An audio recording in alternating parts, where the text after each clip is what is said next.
Thank you for tuning in to another edition of Not Church, where we encourage people to think.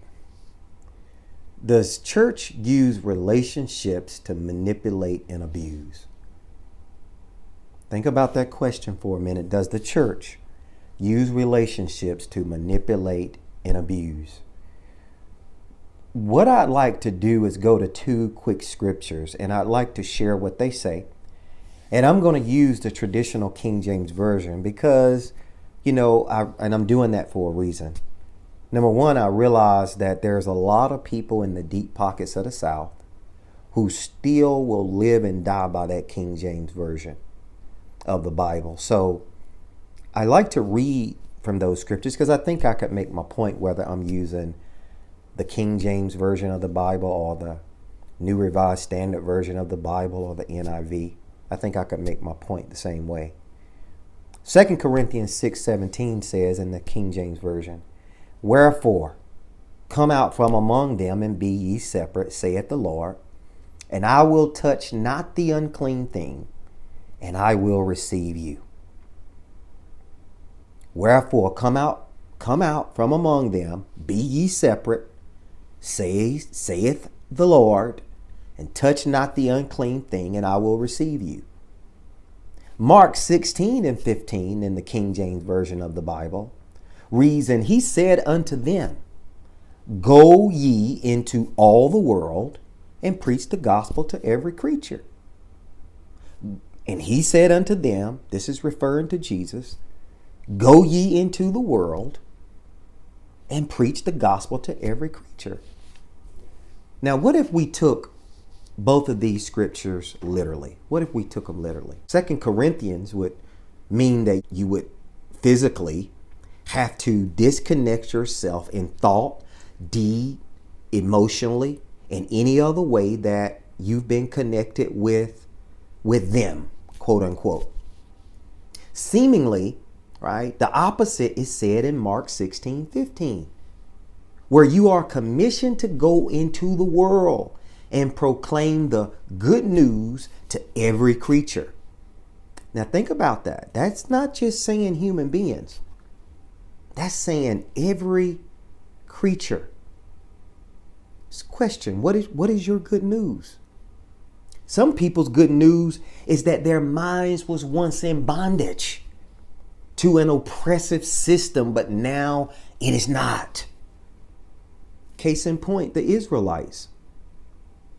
What really, really hurts is that if we don't understand these scriptures in context, we might believe that we cannot be around those people who we classify as unclean. What if a person thinks you're unclean? What would you do?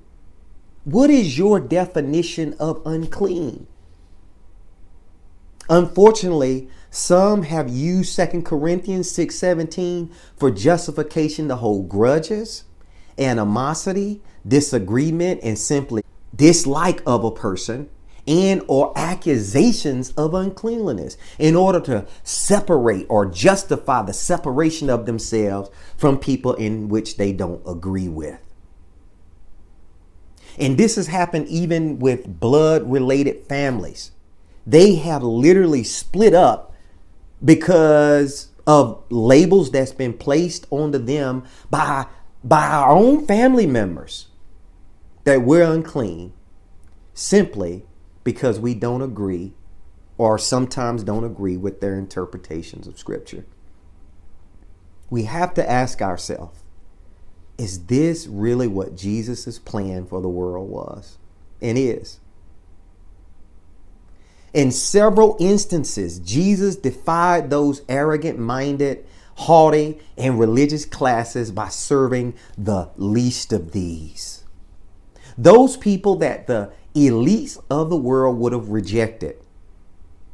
It becomes manipulative and abusive to try to bend a person or persons into your understandings without any consideration of the persons or person that God gave specific rights to choose how he or she thinks.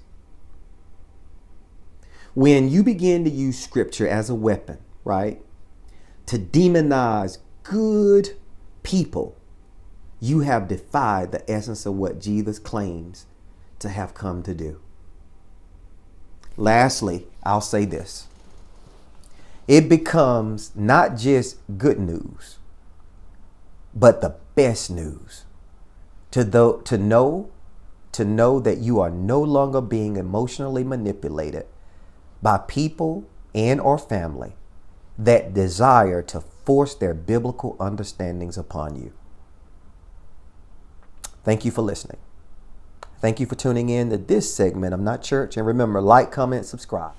It is okay to think. Until we meet again. Peace. Everybody won't be on top, yeah. Whether the roof or the mountaintop.